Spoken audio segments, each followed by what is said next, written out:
بسم اللہ الرحمن الرحیم۔ بریلوی اور دیوبندی مسلک کی بنیاد اور تاریخ اتنی پرانی نہیں ہے۔ کہتے ہیں کہ دیوبندی وہ ہیں جو دارالعلوم دیوبند سے فارغ التحصیل ہیں، اور بریلوی وہ ہیں کہ جو دارالعلوم منظر الاسلام بریلی سے فارغ التحصیل ہوئے ہیں۔ جیسے ہم کہتے ہیں کہ گورنمنٹ کالج سے پڑھنے والے راوین کہلاتے ہیں، ایف سی سے پڑھنے والے فرمانائٹ کہلاتے ہیں، لیکن یہ بات اتنی سادہ نہیں ہے، اس لیے کہ دارالعلوم دیوبند ہو یا رائے بریلی کا جامعہ منظر الاسلام ہو، ان میں تعلیم لینے والے فضلاء اور علماء نے فقط درس نظامی یا دورہ حدیث نہیں کیا تھا، بلکہ اس وقت جو مسائل کلامی اور اعتقادی زیر بحث تھے اور جن پر اکابر علماء کی خط و کتابت جاری تھی اور فتاویٰ کا سلسلہ جاری تھا، تو اس وقت اور اس کے بعد ان مدارس میں تعلیم حاصل کرنے والے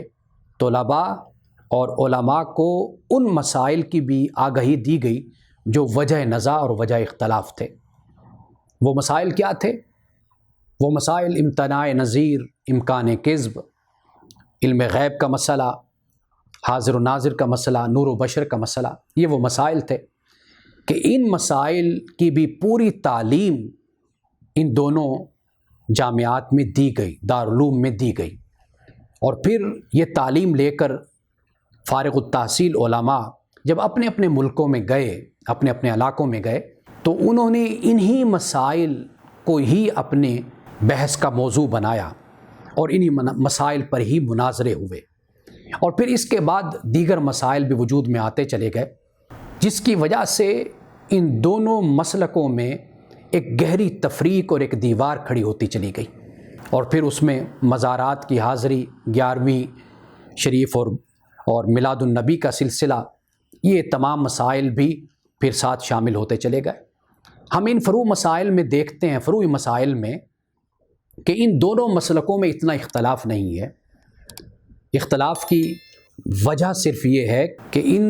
دونوں فرقوں کے علماء نے کبھی ایک دوسرے کے ساتھ بیٹھ کر ایک دوسرے کے نقطہ نظر کو سمجھنے کی کوشش نہیں کی، جس کی وجہ سے یہ تفریق بڑھتی چلی گئی۔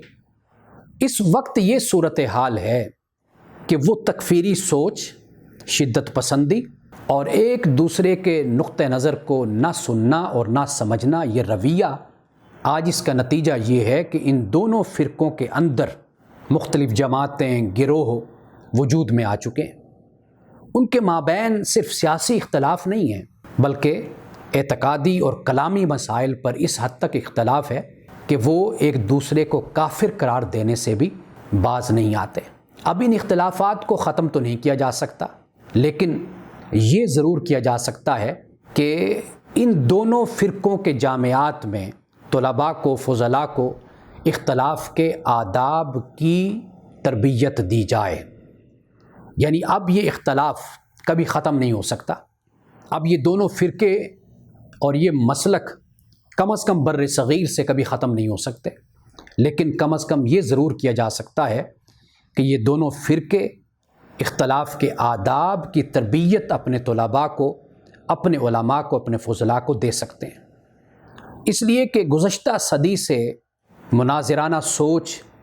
اور مناظرانہ رویہ جو شروع ہوا تھا،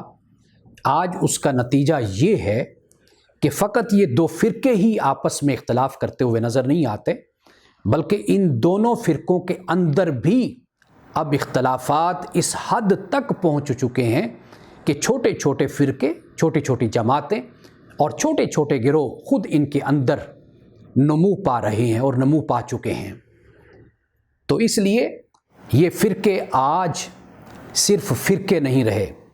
بلکہ اب ان کی جنگ، اب ان کا ٹکراؤ اور ان کا تصادم در حقیقت شناخت کا اور بقا کی جنگ کا تصادم ہے۔ اور اس کا نتیجہ کیا ہوتا ہے؟ اس کا نتیجہ یہ ہوتا ہے کہ وہ امپائر جو وجود میں آ چکی ہوتی ہیں، ان امپائر کو قائم رکھنا، ان کو چلانا اور ان کو مستحکم کرنا فرقوں کے اپنے وجود اور اپنی شناخت کے لیے ضروری ہوتا ہے۔ اب پاکستان میں بر صغیر میں اور